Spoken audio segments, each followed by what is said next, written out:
are now listening to the War Report Podcast Network.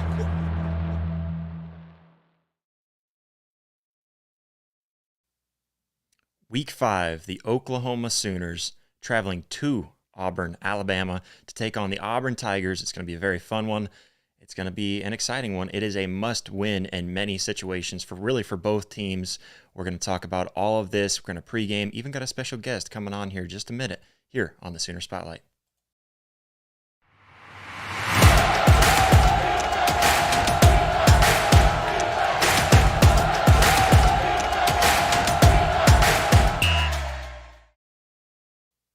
What is up, Sooner Nation? Extremely excited to get into it here on the pregame show. Almost said postgame show. We're not there yet.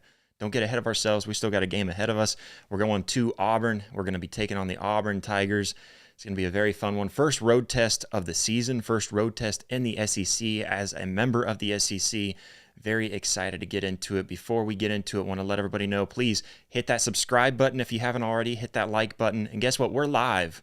So jump in that live chat down below. We will get to as many live chats as we can throughout this show. And for the first time here on any of these live events where we're doing pregame, postgame, I got a good friend of mine. I got Blake Lane making his Sooner Spotlight debut. Let's go ahead and bring him in. Blake, how you doing, man? What's up? What's up, Josh, man? I'm doing great. Another great Saturday of college football. I'm glad to hop on here and talk Auburn and Oklahoma. Best of luck to your Sooners today, brother. Yeah. I mean, I think I can say best of luck to your Auburn Tigers just out of pure friendship, right? But ultimately, I don't really want them to have luck. So we're gonna need it. We're gonna need it. It's good. It's an interesting game, man. Especially after what's happened, and with Oklahoma, it's just a lot of questions around. Just ultimately around that offense and what's going on. Mm-hmm. I see we got a chat already. Go ahead and pull that one up. We got Larry jumping in, huge supporter of the show. Larry says, the Michael Hawkins era begins. Boomer. Mm-hmm. I'll respond sooner. It is. It's a very exciting time for Oklahoma, and just seeing where we're at in this quarterback situation. It's still controversial. Why would you rip out your starting quarterback after just 5 starts? And you've only seen a half of football from Michael Hawkins. So there's a lot of question marks up in the air about where we're at, what's going on here. Man, it's an exciting one. But let's start off with talking about your Auburn Tigers here. Let's start off with what are your biggest concerns going into this game, going against Oklahoma for the Auburn Tigers right now? I'll start offensively. We're kind of mirroring each other as programs right now in that quarterback room. We can't find a guy that can keep the football. We're constantly turning the football over, whether it's picks or we're going on a drive and you bust a big run play and you're going in to score and you fumble on the 2-yard line out of the back of the end zone. It's things like that, man. It's very, very tough to watch because you clean up the mistakes and your record looks better, your season is better, and the vibes around Auburn football are probably better. But right now, what I'm most concerned about is the quarterback room. Hank Brown comes in last week and he was flustered, threw 3 picks in the first half against Arkansas. And look, y'all, Arkansas secondary is not good. No. They're like 100th in the nation in pass defense, Arkansas.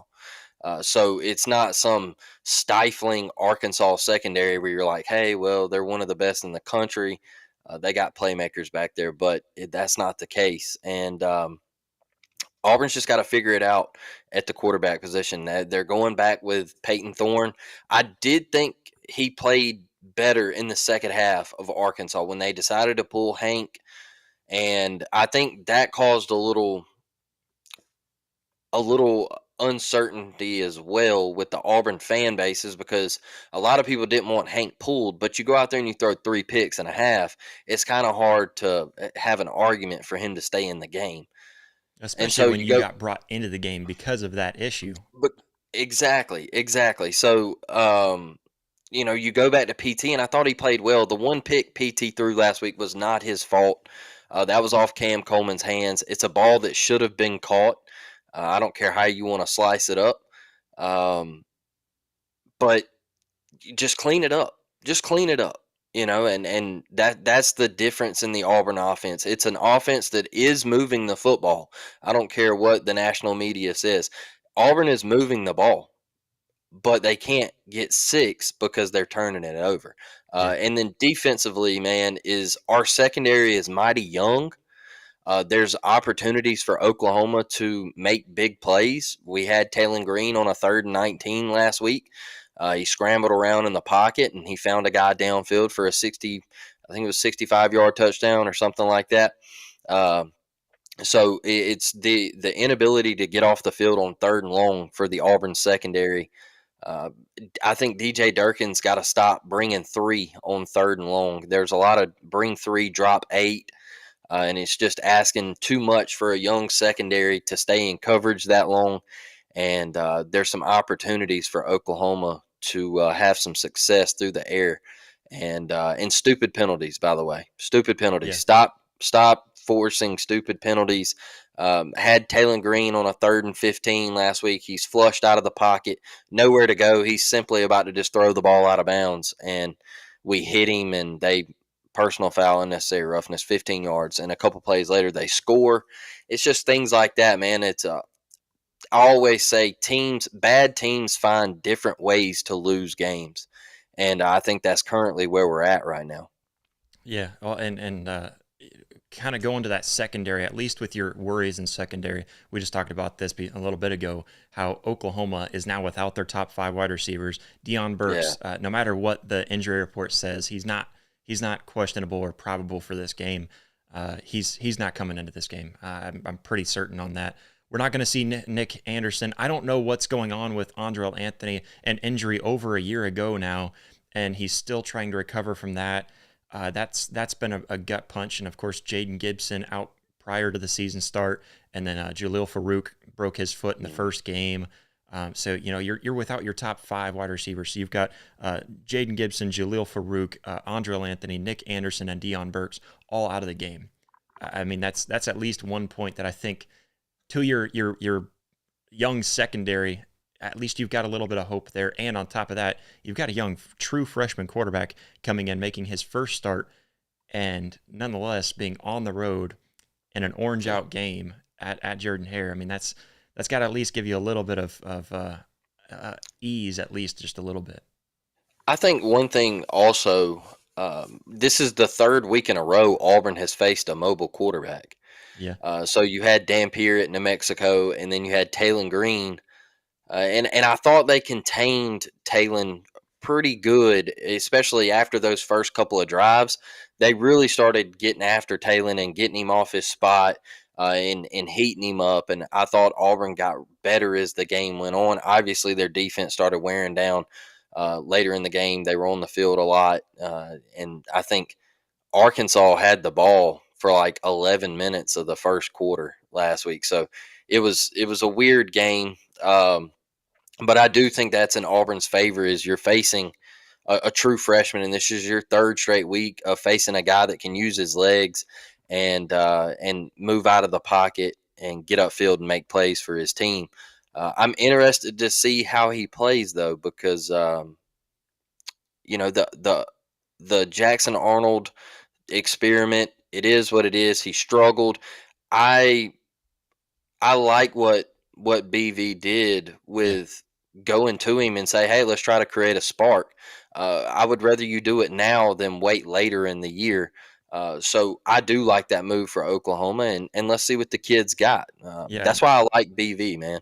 Yeah, I posted something on X earlier this week where I was like, you know what, after talking with Mike and Ike over there with, doing that War Report show this week, after talking with them, I thought about it, and I was like, you know what, I'm even more confident in the fact that Brent Venables was willing to pull the trigger. I mean, it's just being willing to do that, because I think you're seeing it with a lot of teams right now, with Auburn struggling with it, just being able to pull the trigger. Are we willing to pull the trigger and just try something new and spark something new? And then you see that with Florida has been having those issues, and there's been a couple of other teams as well that, looking around, at least our coach, I guess Florida State's one of those teams to bring up too.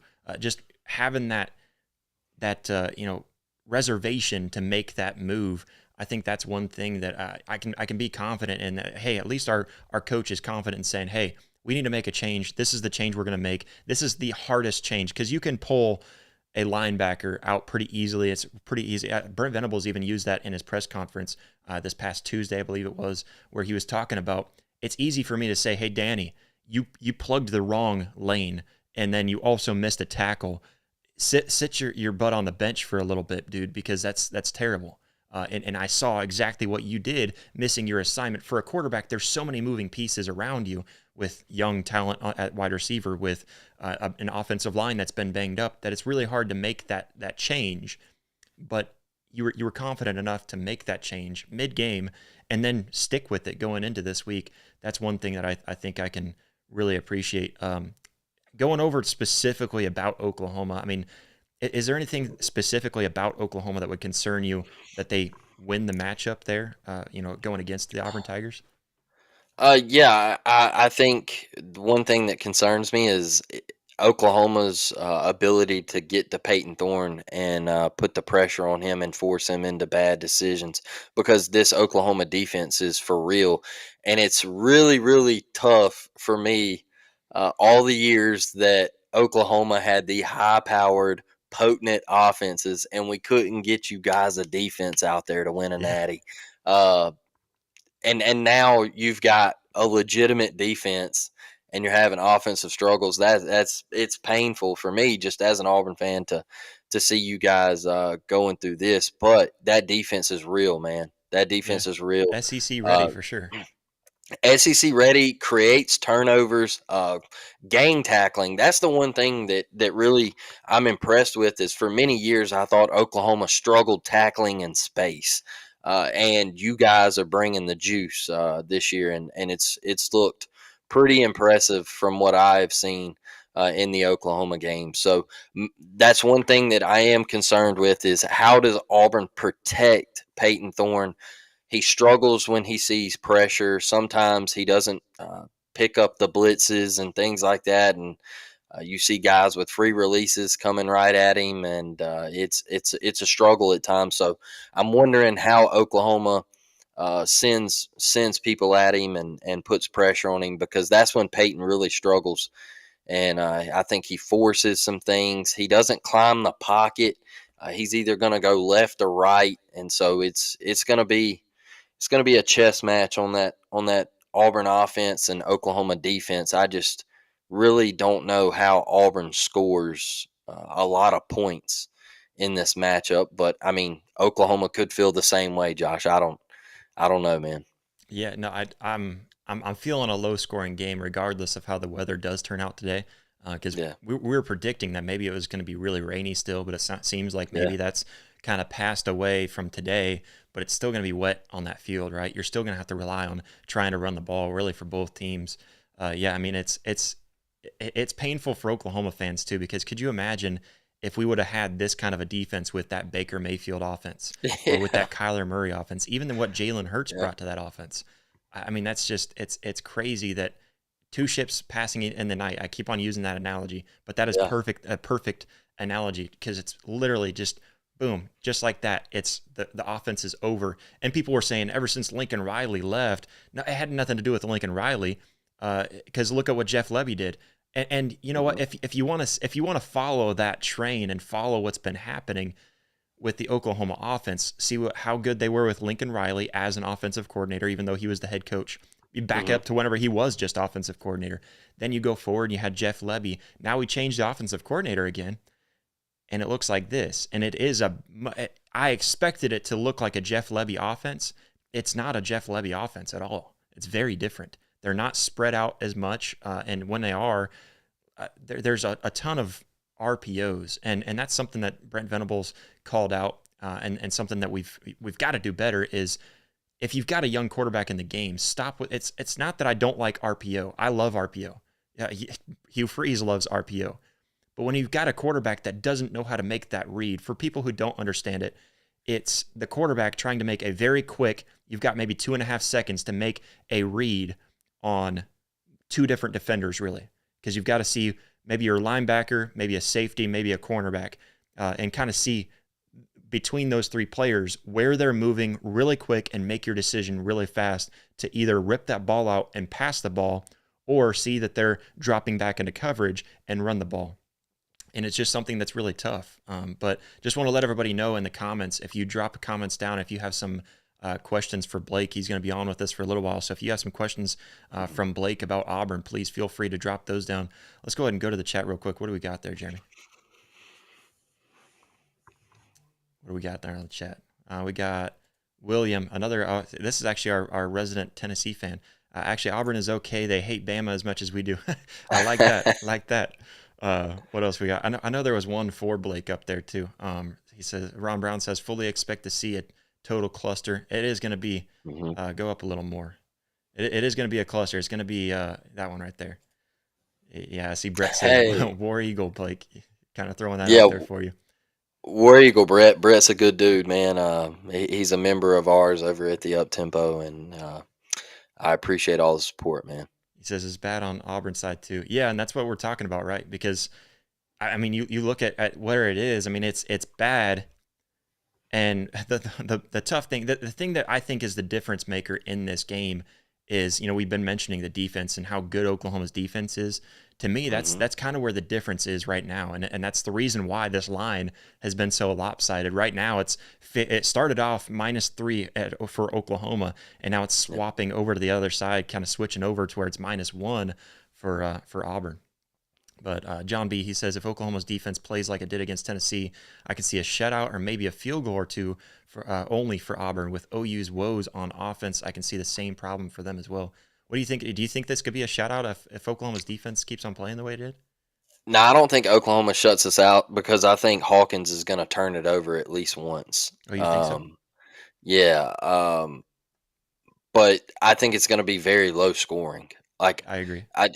If Auburn got to, I said 20-13 Oklahoma. If Auburn gets to 13 points, I think, hey, I just don't see a route where we get to 20, man. Like, if we get to 13, I guess that's a dub for the Auburn offense, honestly. Like, Yeah, it's been really bad. I don't think. Yeah, I mean, I don't think it's going to be a shutout. Just because Oklahoma, I don't think. Yeah, we haven't really pitched a shutout yet this season, and it's just because you have those little things that kind of go wrong. You have a couple of explosive plays, but Oklahoma has been really good at limiting big time explosive plays. They haven't really had broken coverage outside of maybe 2 or 3 plays all season, which is one thing that really great. Even against Tennessee, those big breakout plays weren't broken coverage, and that was something that Zach Alley and Brent Venables talked about. At least we're not having miscommunication and guys picking up the wrong player or something. And it's just one-on-one, he barely beat you. He got a step on you. And one of those, I believe it might have actually been the big touchdown, was a freshman, Eli Bowen, who came into the end of the game and still stood his ground, made some really big plays. So, yeah, definitely looking forward to that. Scott V says, go Big Orange. Auburn wins today. OU D line gets worn down. You think that Oklahoma D line is going to get worn down as deep as they are? I'll tell you one thing. I think that could be the key to Auburn's success, and it's been kind of a question mark for me of why Hugh Freeze gives up on the run game so quickly for Auburn this year. I think you got to pound the rock with Jarquez Hunter against Oklahoma. And look, I know Oklahoma hasn't given up a lot on the ground this year. I think they've given up, one rush for over 10 yards all season long. So I don't care about that. I need Jarquez getting more than 12 touches for the Auburn Tigers. To all the Oklahoma fans out there, seeing your most talented guy in the backfield only get 12 touches. I mean, he was SEC preseason, first team, all that good stuff. I mean, he was getting all the preseason awards, and for him to only get 12 touches is something that needs to be talked about. I think that should be up 20 to 22 to 23 touches for Jarquez, especially when throwing the football hasn't worked out for you. And Damari Alston, hey, hold on to the football, brother. We gotta have you keep it high and tight, and don't hold it like Mike Vick in '99.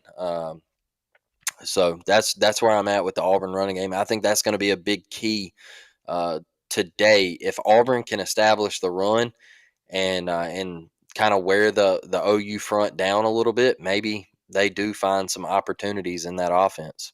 Yeah, I don't think the Oklahoma defensive line gets worn down. I think the offensive line gets worn down before the defensive line. But and it's just because Oklahoma doesn't really utilize only the defensive line in order to to stop that run. You've got guys like Danny Stutzman. You've got guys. Billy Bowman's really good at coming up from that safety spot whenever we need him and kind of covering that up. You've got guys like Robert Spears Jennings that is really good at coming off the edge. And then you can utilize Ethan Downs, kind of moving him towards the middle or keep him on that edge rush. That's the only thing. I don't think the defensive line is going to get worn down, but I do think if you keep on pushing that run game, I would much rather lose because we try to get the run going. Scott also says OU's D is legit, but their offense can't keep stalling. It will wear them down eventually. Yeah, that's ultimately where I stand, and I think you either have Michael Hawkins come in and show the little glimpses of what you saw, and I think further and further as it goes, closer that we get to game time, I'm realizing that Michael Hawkins and his decision making is what's going to make him so great, and what's going to help us. And I'm a little more confident in him than I was with Jackson Arnold, and I think it's just because Jackson Arnold wasn't confident with his offensive line, and he stood in there and he found a window, saw the window, and threw it right away. Didn't wait. A lot of anticipatory throws too, anticipating that receiver to make his cut when he's supposed to make his cut. There was a hitch route on the right side of the field that I loved, that he just got it out there and the ball's already halfway to the receiver by the time he makes his cut. And as soon as he turns around, good job finding the ball, catch the ball, stuff like that. And there was another one where he's got probably the wrong read, but he has a small window and he's anticipating the tight end to come across. I believe it was our tight end to come across and make that window, and tosses it right in that window, right when it needed to be, and a big first down there. So there was a lot of promising things that I think I'm a little more hopeful for the offense, but there's so many question marks. Plus, you're without Taylor Tatum, our freshman running back, who's been the best running back so far. So Oklahoma's kind of in the same boat, though, to kind of go to your point, where we've got to run the ball. We've got to find a way to run the ball, because so far Oklahoma, their leading rusher still is Jackson Arnold with 138 rushing yards, and tied with him is Javante Barnes with 138 rushing yards through 4 games. And honestly, like, Oklahoma just hasn't tried and attempted to get that run game going. I think that's one thing where Auburn can really utilize that if they keep that going. I'll be honest with you, Josh. That is one of the things that I was really pleased with in the first 4 weeks of the season from the Auburn Tigers, was their ability to stop the run. Mm-hmm. I think Auburn has stepped up to the plate. That was one of the key groups that we looked at going into the season, and we were like, man, is Auburn going to be able to stop the run? Are they, you're giving up big chunk plays last year, and then it got better as the season went on. You lose Marcus Harris, like, who's going to replace him? And then you get guys like Philip Bliddy to come over from Indiana in the transfer portal. I thought he's had a great season. Malik Blockton, the true freshman, stepping in right away, getting on the field. I think he's had a great season. Just keying those 2 guys today and trying to stop the Oklahoma run game is going to be pivotal for the Auburn Tigers. If Auburn starts getting gashed on the ground, it could be a long day. Yeah, definitely. And the one thing that was brought up, I know with Mike G, he was talking about that orange out. I was thinking about that. I was like, that might be a bad idea for Oklahoma, because you think of their 2 rivals, I guess one being a former rival, sort of. You got Texas and Oklahoma State. Oklahoma hates orange. Orange is basically like red to a bull. So that might not be a smart idea, right? I'll tell you what's not smart, and that's to keep doing the colorways in the stands that Auburn does. I hate it. Just let people wear what they want to wear. If they want to wear white, orange, blue, whatever, just let them wear it. I like the checkered stadium at Tennessee, and I like the striped stadium that Oklahoma does. We'll get back to the chat here in just a second. But want to get first, everybody throw your score predictions down below. We want to see your score predictions, and we'll get to those towards the end. and I guess maybe right towards the middle. Maybe we'll get to our score predictions. At least we'll get to your guys' score predictions and Blake's score predictions right before I let him go. And then mine will be right there at the end, because I think I've changed up my tune on this game a little bit, especially after knowing exactly what the forecast is going to be.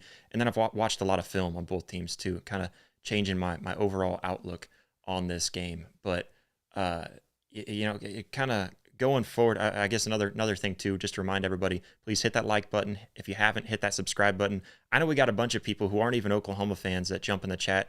I appreciate all you guys. Auburn fans, I'm a little disappointed in you guys a little bit, because I was getting chirped at a lot by Tennessee fans. And I understand Auburn's on their downslope, but you still got to bring that energy, right? So Auburn fans, jump in there, bring that chirping. I'm okay with that. Even if you just want to chat, I like the cordial Tennessee fans that we had. We got one that's actually a pretty good supporter of the show that we just brought up a minute ago too. So, anyways, let's get to it. I don't think I really have too much more to cover on. Blake, are you good with just going ahead and jumping to the score prediction? Yeah, man, that's great. What do you got here? So you got Oklahoma at Jordan Hare. Should I be a little more northern and say Jordan Hare? Yeah, Jordan. Jordan. I like to do that. So I know Volunteers fans, they didn't like me saying however I said it. I say it the Volunteers, the Vols, and then they were saying no, it's got to be Vols. And then Balls. Auburn fans get on me because I say I honestly say it just to tease you more often than anything. Yeah. I say Jordan Hare, just Yeah. because that's the way it's pronounced, right? But it's Jordan Hare. But Yeah, I love how the Southern folks always try to get on me about my Northern accent. But what do you got here for a prediction here? I got I'm going with my prediction that I made Thursday night on our show, and I'm sticking with Oklahoma wins this football game 20-13. Okay. Very low scoring, but Michael Hawkins plays well enough and does enough with his feet, and has a couple of explosive plays, and Oklahoma gets the dub. Man, I'm not gonna I'm not going to continuously pick my Auburn Tigers and put faith in them until they show me something different, Josh. And Respectable. that's how I feel, man. Is I'm watching the same thing over and over and over every single week, and I'm expecting a different result, and that is the definition of insanity. And that's just not me, man. So I hate picking against Auburn. I love my Auburn Tigers to death, bleed orange and blue, but I just don't think our offense is capable of putting up enough mustard against this Oklahoma defense today. Yeah, and that's the thing too. I mean, that's what I've told Oklahoma fans. There's times where I'm going to it's going to sound like I'm bashing on Oklahoma. It's going to sound like maybe I'm I'm betting against Oklahoma. I'm never going to bet against Oklahoma, right? I'm never going to sit here and say, man, I hope Oklahoma wins. None of that. But there's times last week I really felt like, man, Oklahoma might just not be able to win this game. But I said, you know what? Yeah. I'm going to give you what my brain's telling me. And I gave a prediction of that. But I said, you know what? The homer side of me says Oklahoma should be able to win this game. And there's my homer pick. So that's why I appreciate you all the time, Blake, because you're like me. We're just realistic, trying to keep it real. Let's jump to some other score predictions. I know we got a couple of them jump down in the chat. We got Libzar says 26-13 Sooners, pretty similar to yours, pretty close to what mine is too. What else we got? John B says Oklahoma 21, Auburn 17. I like that one a lot. That one's a really good prediction. Larry says Oklahoma 27-10. This is totally different than what I saw on the Auburn channel, on the War Report channel the other night. What was that? What were they saying? They were saying Auburn to win. A lot of them were. A lot of Auburn fans, and they're picking. Brett says 14-3 OU. That's a realistic one, and and I felt like I saw a lot even like picking Auburn not just to win, but it's also they were picking like Auburn to score like 30. A lot of the fans and stuff in the chat scoring 30, 40 points, and I'm like, I don't think you guys understand. Like this isn't Oklahoma of old, right? Defense travels, man, and that's the reason I give Oklahoma the nod is because you now have the defense to where you can pin your hat and say, "Hey, look, go win us a game against a team that is struggling offensively, and their defense is still very young, and they're still learning in that secondary." You're going to get a Jay Crawford at DB today, he's a baby, he's a puppy. He hasn't been on the field a lot, so you lost Champ Anthony to a broken leg last week.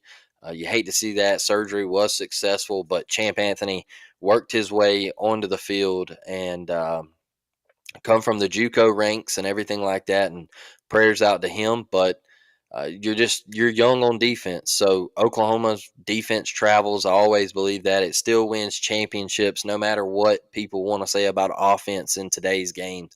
You got to have a defense to You hold up can that trophy at the end of the year. you can question Oklahoma's defense for the first 3 games, but after what we saw against Tennessee, I just don't think you can question them. I think this is a legit, No. and I know I'm biased, but this is an elite defense.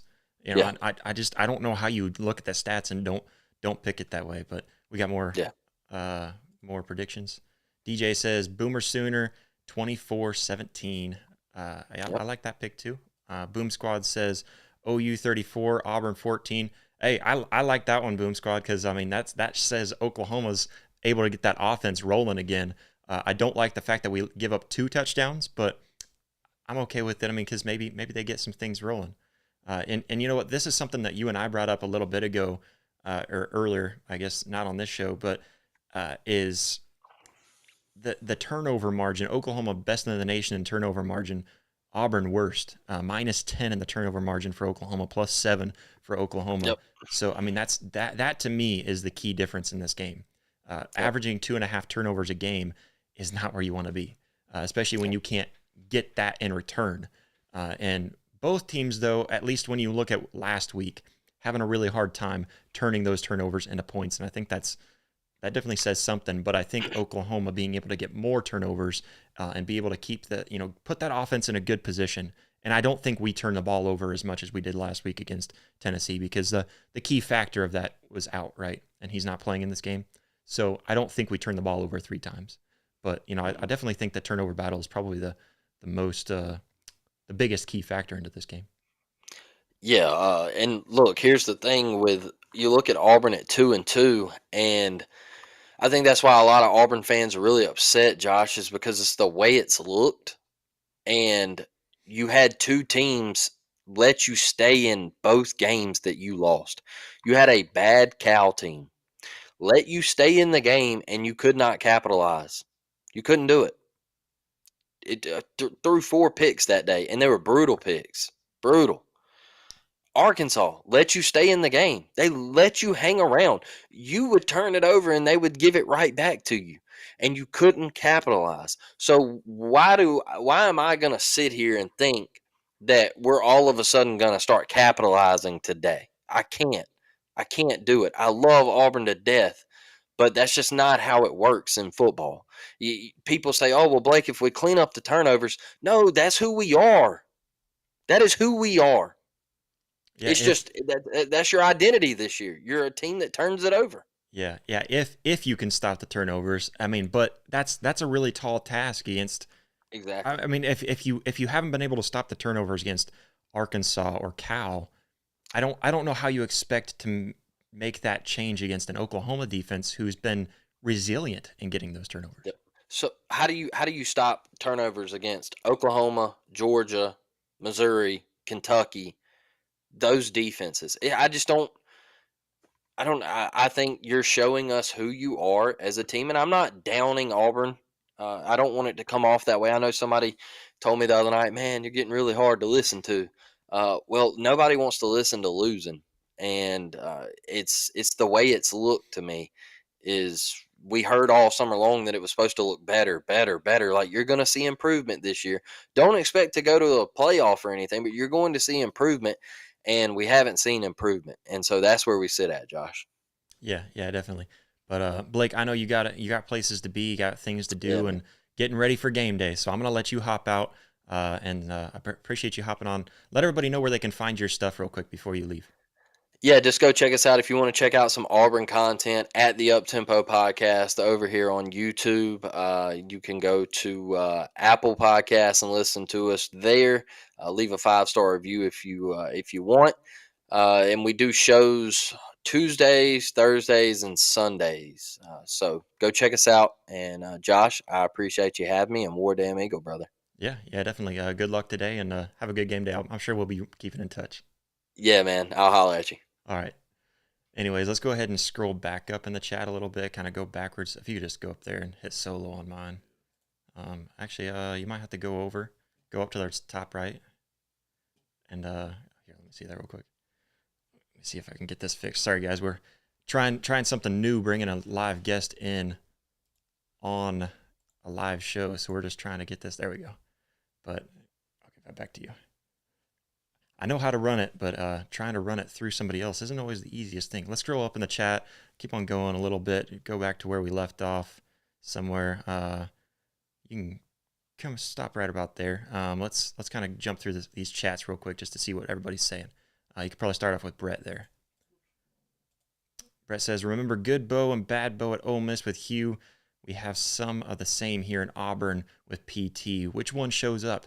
Yeah, I mean, that's a pretty good comparison too. Just seeing where Peyton Thorne has been throughout this season, he's had a really tough time being able to just stay consistent. I think that's the hardest part about watching Peyton Thorne. But what does John B have to say there?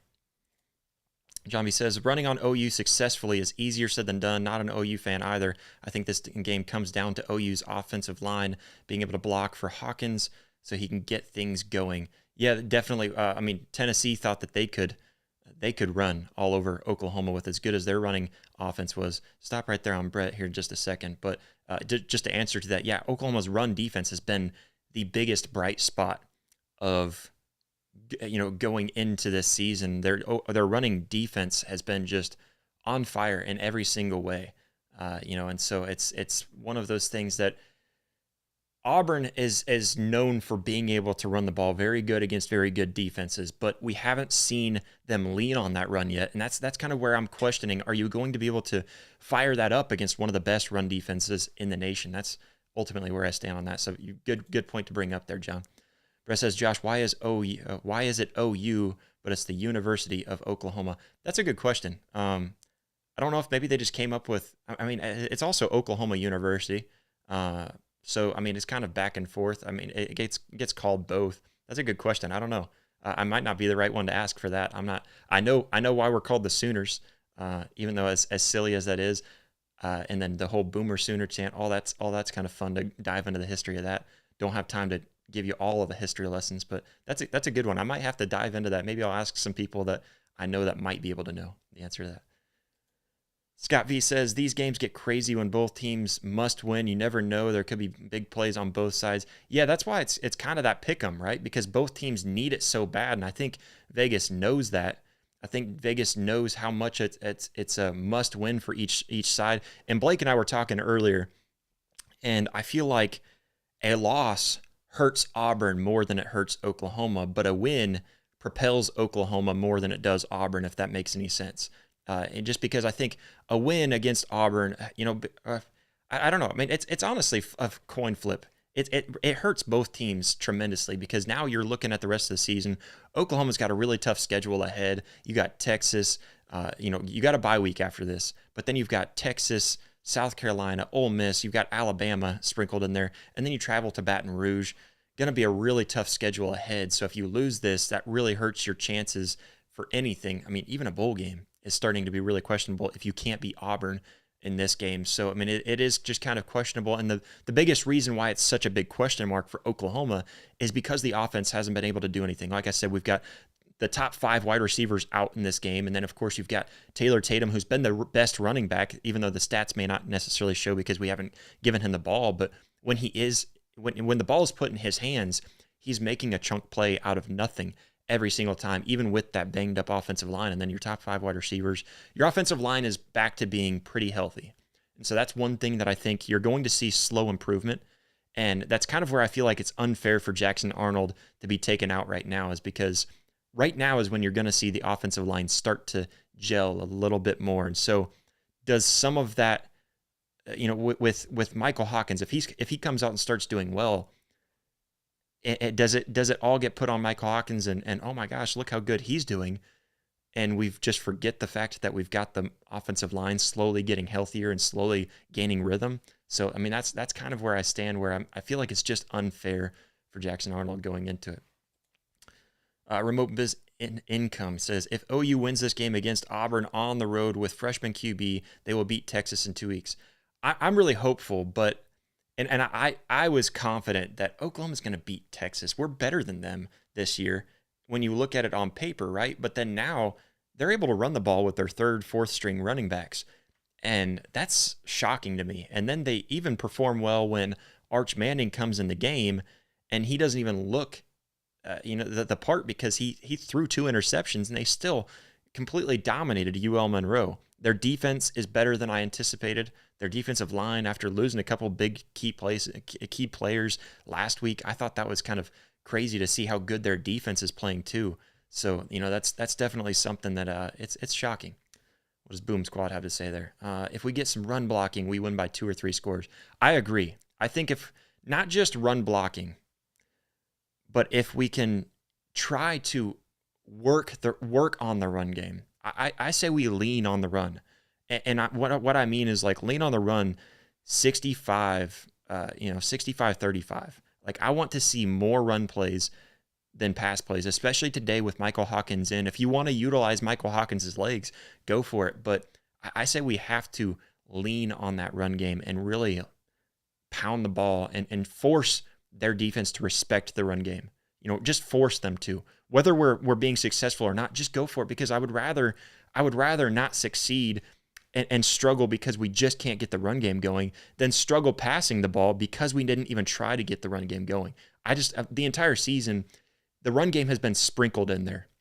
And it's been sprinkled pretty evenly, but it's just been sprinkled in there rather than thrown in there at the right moments. Try to get something going on first and second down, then try to we've got to get better at first and second down overall too. And I think you don't do that without that run game, and the run block definitely would help.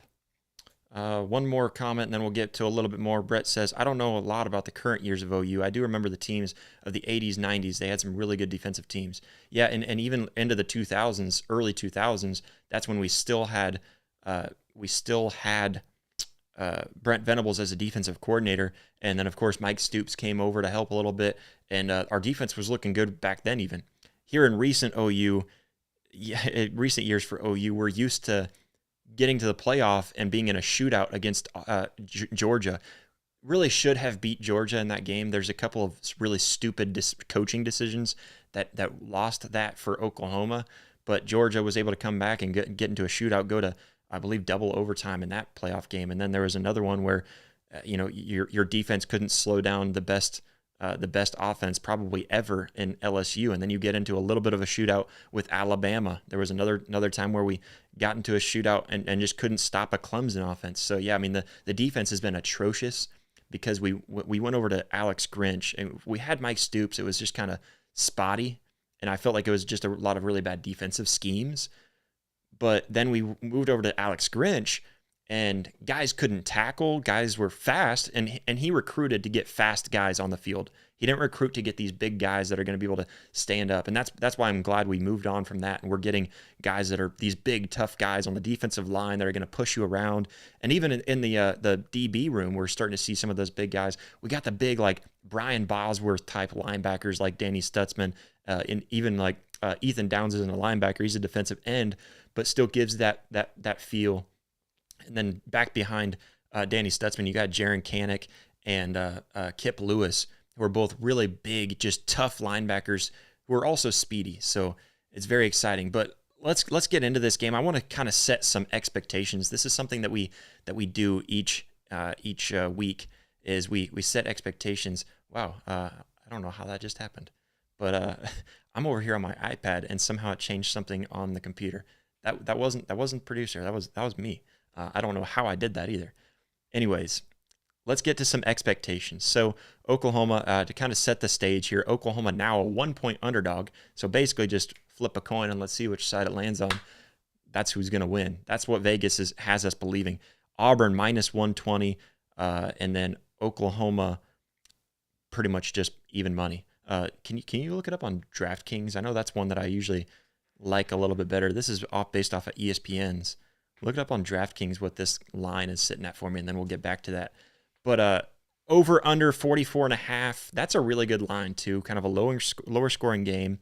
If we go based off of what Blake was saying, we barely hit the under on that.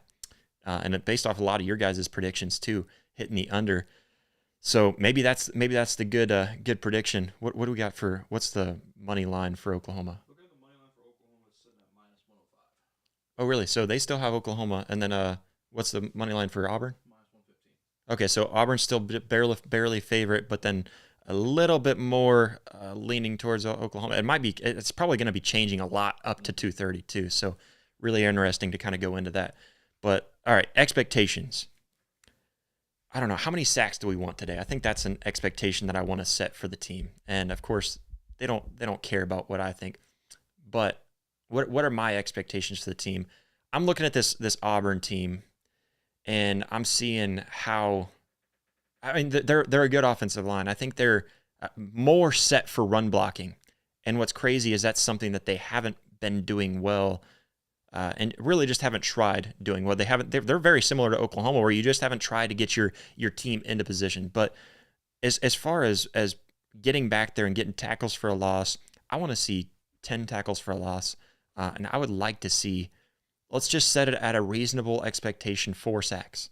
I want to say 5 or 6 is what I'd like to see, but that's probably pushing it, because this is regardless of what you've seen from Auburn in the last 2 weeks, this is a good Auburn team.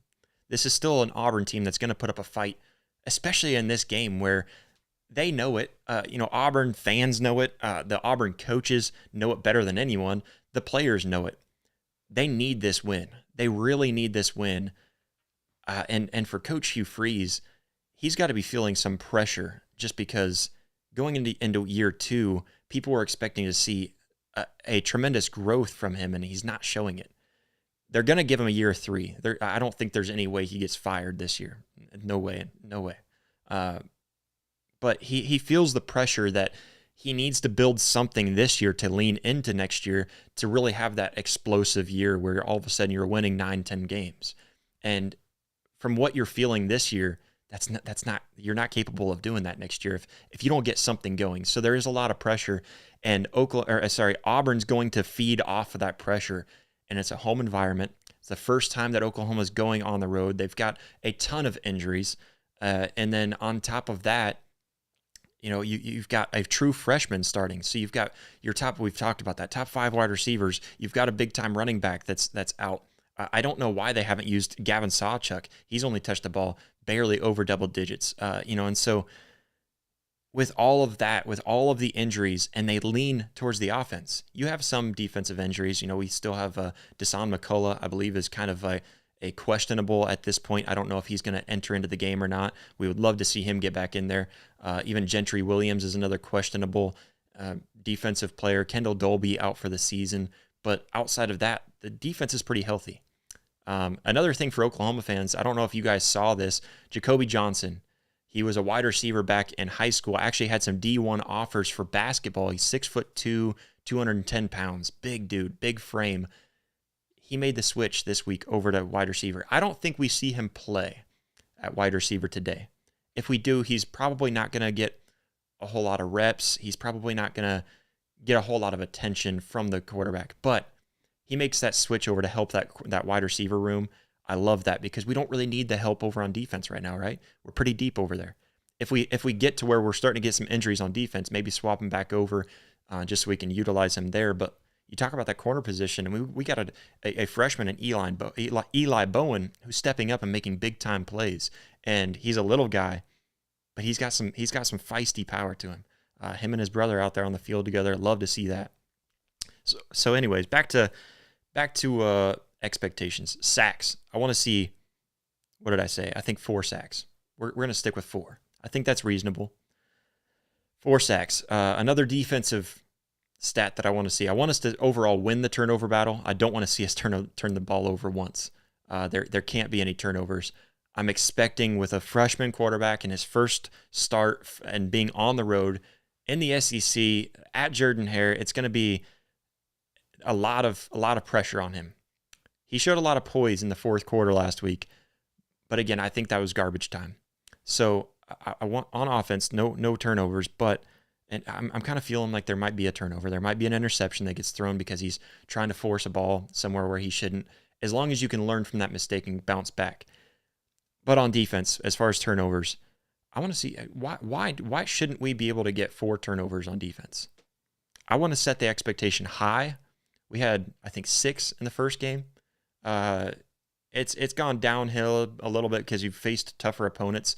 We got 2 against Tennessee, a really good Tennessee team, and it was their star player that fumbled it twice.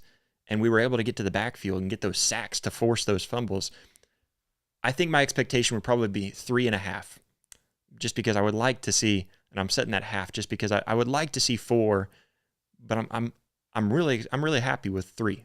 So we'll kind of set there between 3 and 4 turnovers on defense. And I think if you're able to do that, you win that turnover battle. We were just talking about this. I think that's the biggest upside for Oklahoma. Jumping over to the offensive side of the ball and expectation,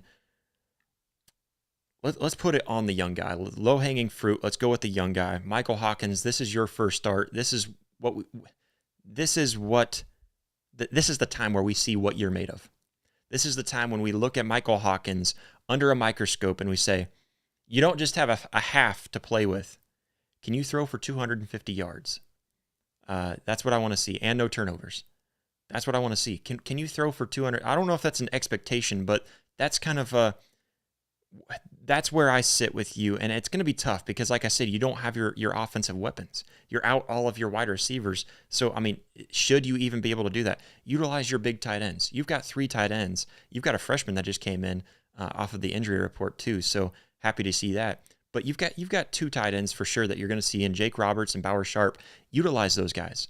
Recognize that those are your main guys. But the good thing is, with your top 5 wide receivers being out, the good thing about that for Oklahoma that we should take as a huge plus side is that his chemistry is best with these guys that were on the 2-3 team, because that's who he was throwing to in practice all summer, all spring, all fall. He's been throwing to those 2s and 3s on the wide receiver depth chart. So you've got a much better chemistry with the guys that are going to be in. So I want to see you throw for 250 yards. That's a lot to ask for. But we've got to get this offense rolling. And I think Michael Hawkins, it's not that, honestly, him and Jackson Arnold is just as maybe not as athletic. He's just as quick and just as good of a scrambler. But I think you saw him get very nervous, and he was not playing to his full potential because he just lost all confidence in that offensive line. Michael Hawkins, he threw all of that out the window. He doesn't care about any of that. And as long as he makes... don't try to make too much. Anyways, I want to set an expectation, 250 passing yards. And then one more for the entire offense. I want to see... We keep on setting these running back goals. I'm not even going to set on a specific running back to get over anything. We've got to get an 80-yard rusher, dude. We haven't had a guy like over 60 yards. So we've got to get somebody over 60, over 80. Can we get the run game going? Can we rush for over 100 yards in this game against a really good rush defense too? So, I mean, that's a lot to ask for. Can we get 150 yards on the ground? I don't care how it happens. We've got to get 150 yards on the ground. I'm tired of seeing this Oklahoma offense not be able to run the ball. It's pathetic. But Jeremy, let's jump back to the chat. Who do we got here? You want to scroll up a little more? I think we had one more above that, right? Yeah, let's go there. John B says, I disagree. I feel Oklahoma's a better team than Auburn, but not Texas. It is what it is. No, I agree with you now. At this point in the season, I don't think Oklahoma's better than Texas. Texas deserves to be the number 1 team in the nation. And that pains me to say. But preseason, I look at the paper, and preseason I was saying Texas lost so much, and Oklahoma's got so much talent coming into the season, but then the injury bug hit, and then everything else. I think the offensive coordinator, Seth Luttrell, making terrible decisions. So, I mean, all of this, I mean, it's all going into it. Go up one more. I want to get to Brett one more time, too. He says, I remember that. I think he's talking about that UGA Oklahoma game. He says, I wanted you guys to beat Georgia. and the Updikes. Yeah, I mean, I really wanted to see us win too. I mean, it was so painful, but like I said, there was key coaching mistakes in that game that kept Oklahoma out of it. The squib right before halftime, that wasn't even a good squib. It wasn't a good decision. I don't know what Lincoln Riley was thinking by calling that. Terrible. But John B., what you got to say? ESPN, FPI is Oklahoma at 57% chance to win, Auburn 43. Yeah, that's exactly what it's sitting at. And the FPI has been pretty accurate this year from what I've seen. So we'll throw that out there, but I'm not trying to knock on wood real quick, just because I don't want to see that change. But we got, he says, John B. also says, Freeze's biggest mistake is not getting a QB. Thorne is atrocious. 100% agree. Auburn fans agree with you. Alabama fans agree with you. Texas fans agree with. Everybody agrees with you, man. That is the worst decision. He went out and got a good wide receiver from Penn State and Keandre Lambert. Didn't get anything at QB, and built up that wide receiver room too. That wide receiver room is scary. They're if they had a good QB, they beat Oklahoma's secondary a lot of the game. They've got a really good offense, or a wide receiver room. So I mean, I think they have so much potential if he would have gone and gotten a better QB in the transfer portal. 100% agree with you. We got the Alabama fan hopping back in here. What's up, Fury Marie? It says OU on paper is better team than Auburn, but Auburn will lay an egg or give you the blues, even more so at Jordan Hare. Yeah, I don't think they're going to lay an egg. I don't think they're going to shut us out. I like the banter that we've got between each other, but I don't think that's happening. I think Oklahoma moves the ball a little bit better, but ultimately, like I said, I don't understand how I'm supposed to expect Auburn, unless they're able to exploit that run defense from Oklahoma. But we saw what they were able to do even against Tennessee, who I think is a better running team than Auburn by far. They've got two backs that are just explosive, and Dylan Sampson he's one of the best running backs in the nation right now. So I just don't see how that happens. And the turnover battle, that's where I think Oklahoma wins, specifically on defense. John B says, can OU's line give Hawkins enough time to throw for 250? I don't know. I do think. And again, a lot of Hawkins' time, I call garbage time against Tennessee. I think they performed better against Tennessee, and that's hard to say because you see them getting beat up. And there was some miscommunication, but they overall looked a little bit better against Tennessee, this offensive line for Oklahoma. They looked a little bit better, and it's because you've got guys back in their original positions in many ways, and where they feel most comfortable, or at least more comfortable. And so have they had enough time to gel and practice in that same lineup? That's what I want to see. I think they give him a little bit more time than what they gave Jackson Arnold. And the thing with Michael Hawkins, it's not necessarily how much time can you give him more time. It's the fact that I think he can do more with less time. I think he's much quicker at making his reads. And if Brent Venables is right and they're taking that RPO out, or at least limiting it, big time, I think that's where Michael Hawkins can really excel. Fury Marie says, freshman QB, first SEC road start in any other situation, OU fandom aside, who has faith that'll actually work? Best thing is there's no real tape on Hawkins for everyone to comb through. That's the thing. And Oklahoma fans know that back in fall camp, there was a lot of writers kind of starting up there's a quarterback controversy, and in the coach's standpoint, there never was any kind of controversy in that quarterback room, but they recognize that, hey, Michael Hawkins we've got to find a way to make sure that we keep him around because he is the future of Oklahoma. So I do agree with you. I do have Oklahoma fandom where I'm very optimistic that this works out from him, though, just because, man, I think what we saw and what he's capable of, he's just much more. What do I have to lose? Let's just put it out on the line. And you saw that with that flip into the end zone. So I do think that he's got a lot more potential, and just the fact that let's just go make something happen because I have nothing to lose. I'm in this game. I'm going to make the best of my moment. But I do agree with you.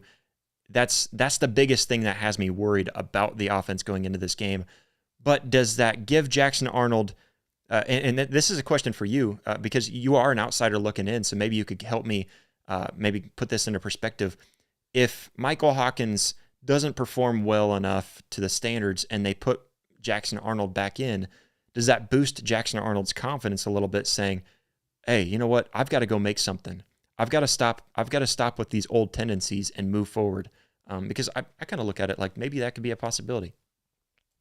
We got Thurman back in the chat. What's up, Thurman? He says, last week a defensive touchdown for OU would have been a huge boost with the offensive struggles. Better chance today given the turnover ratios. Yeah, 100%. I think I brought this up earlier, but Auburn -10 in the turnover margin, Oklahoma +7. And that's even with 3 turnovers last week against Tennessee. So that's really impressive. Larry Boxley says, who's starting on offensive line today? I was trying to pull that depth chart back up, and I didn't have it. And I know I had it earlier in the week, and I don't know why it's not in there. But I know we've got Branson Hickman at starting at first center. I believe Jacob Sexton is back over at that left guard position. And then we've got Michael Tarquin. Tarquin's been playing on the right tackle. And I don't know why, because I believe we would be better if we had Logan Howland just come in. And I thought we saw some glimmers of Logan Howland earlier in the season, if memory serves me correctly. So Michael Tarquin was not doing well on the right tackle, on the right side of the line. We've got to move him back to the left because I just don't think he looked good. And then, on the right side, we've got Fabeshi Wiwu. He's going to be starting there at right guard, I believe. And then Jake Taylor is supposed to be back in the game, so he should be over there at your, I believe, he should be over at that right tackle and put Michael Tarquin back at left tackle where he belongs. But I don't remember for sure, just because I like I said, I had the depth chart saved and I don't know where it went. I was trying to make sure that I had that back up here before we started, and I didn't have time to get that pulled back up. What else we got in the? Ferry Marie also says, forget those 2 QBs. What does that say about the dive? Man, the bad English. You're from Alabama, aren't you? Dive, the offense has, okay, what does that say about the dive that the offense has said? It's more or less just me trying to read, so apologies. Yeah, I agree. The offense looks terrible, and that's because of the offensive play calling. One thing that I know is for sure is Brent Venables had a very stern talk with Seth Luttrell and said, hey, I'm not scared to make changes, so you better make them before I have to. That's the reason why I think this offense is going to at least look I'm not expecting them to look much better. I'm just expecting them to look better than they did against Tennessee. And that was an Oklahoma offense that just could not move the ball to save their lives. In the second quarter, they were minus 21 yards, I believe it was.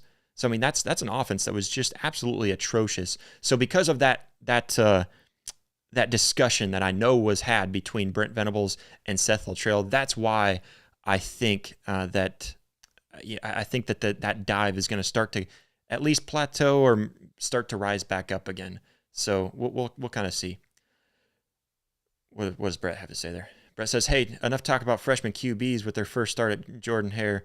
I always say Jordan Hare to mess with Blake and those Southern folks. See Matt Leinart, USC, Reggie Ball at Georgia Tech. Yeah, and here's a crazy stat. I don't remember if it was, I think it was 1998. First time that a freshman QB is going to be starting on the road since Troy Aikman. Yeah, he started his career at Oklahoma since Troy Aikman back in the day. So pretty crazy. It's not usual that you see a freshman quarterback come in and start for Oklahoma. It's been a long time since a freshman's taken over at Oklahoma. And it's been even longer time since we've seen one start on the road. It's going to be fun. I think this game, I think it's going to come down to a defensive battle. I think it's going to be a low-scoring game. I do agree with, I'm pretty much on board with what Blake had earlier with his score prediction. 13 is kind of where I've got Auburn maxed out. I just don't know how they're going to be able to move the ball against Oklahoma's defense. And again, that turnover battle is where I think matters the most, where it matters the most. And whoever it was that mentioned earlier about Oklahoma being able to score on defense, I do think that's much more achievable against Auburn than it was against Tennessee. And, we were really close. We were on the 5-yard line, at least at one point on the defense. So, man, I mean, yeah, it's crazy. So I do think that Oklahoma has a chance. My official score prediction, and it keeps on changing throughout the week. It hasn't changed much. But my official score prediction, now that I know what the weather's going to be, at least I know what it's predicted to be. So I know what the weather's going to be, and then I also know for sure who's in the game, who's out of the game now. I'm looking at this, and I think Oklahoma, I just don't see a way, and I know I'm biased, but I don't see a way that Oklahoma loses this game just because of the defense and because of Auburn's struggles on offense. I think that Oklahoma's defense puts Oklahoma in better scoring position than Auburn can put in scoring position. I don't think Oklahoma turns the ball over more than once if they do turn it over today. I just don't see that happening. And Oklahoma's defense is second in the nation, first in the SEC in turning the ball over, first in the nation in getting fumbles and recovering them, forcing fumbles. This is an Oklahoma defense that has been extremely good in turning the ball over. And let me see if I can pull this up too. So Oklahoma is 11-0 when it wins the turnover battle since the start of the 2023 season. So going back to last season and this season, when Brent Venables finally has his system into play. That's why I bring that up. They've also got 41. They lead the nation with 41 interceptions during the Brent Venables era. So since Brent Venables has come over and installed his defense into this Oklahoma team, they've had 41 interceptions, leading the nation in the past 3 years. So, I mean, this is an Oklahoma defense that is going to stand tall. They are not going to let you run the ball as easy as you think it might be. Looking at this game, I've got my official prediction. I changed a little bit since just the other day. I think it was Wednesday when I was on the War Report talking with Mike and Ike. My official prediction, I'm going to stick with OU 24, but I'm moving Auburn down just to 10. So really close to what a lot of you guys had in the chat, and really close to what Blake's was. My official prediction, though, 24-10. Let's jump back to the comments real quick one more time. Right there, let's see. John B says, Hawkins seems like he's more of a gamer, calmer under fire, even though he was a 3-star and Jackson Arnold was a touted 5-star. It's not always about the star rating. I don't think he was a 3-star. I think he was a 4-star. I might be wrong, but I think he was a 4-star if memory serves me correctly. What else we got? Brett says it's only pronounced Jordan because that's how Ralph Shrugged Jordan pronounced his last name. Yeah, I think it's that Southern draw. I really do. And so I give Auburn fans a little bit of, specifically Blake. Blake and I are pretty good friends, so I give him crap all the time, and we'll pronounce things a lot different. I was teasing Tennessee fans too because they just hated that I said vols. That's how I pronounce volunteers. And they said no, it's vols. Like VAWLS is how they were trying to tell me to say it. So I like the little rivalry in our accents, I guess you could say. But yeah, it's mainly that. We have any more chats to get to? Brett says maybe 20 years ago, but the fan base and atmospheres. Oh, okay, I think he's talking about some of these past quarterbacks. But guys, that's pretty much all we got for you today. Appreciate everybody. If you would, hit that like button, hit that subscribe button. And guess what? You can also go down. You can go to Soonerspotlight.com. We've got a website up. You can check that out. We've got everything that we do over there, and you can check out the merch store over at Soonerspotlight.com/store. Check that out. We've got a bunch of stuff like this hat, Boomer Sooner 24. Election season coming upon us, just to throw this out there too. I had this design made up before I saw Danny Stedman. I don't know if they might have had it first, but I had this design put out before I even knew that they did that. Anyways, thank everybody so much for tuning in.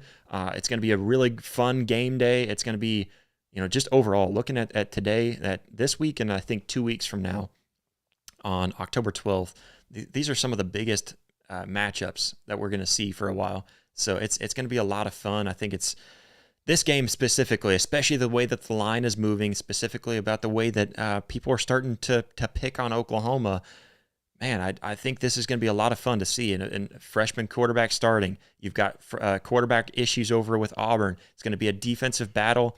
There is a lot of things that you look at into this matchup that's going to make it a lot of fun. So, guys, again, appreciate it. Go check us out over on Apple Podcasts, Spotify as well. Give us a 5-star rating over there if you would, and give us a follow, subscribe over on those platforms. That will help us out on the audio side of things. Appreciate everybody for all the love, all the support. This is our game day. Boomer.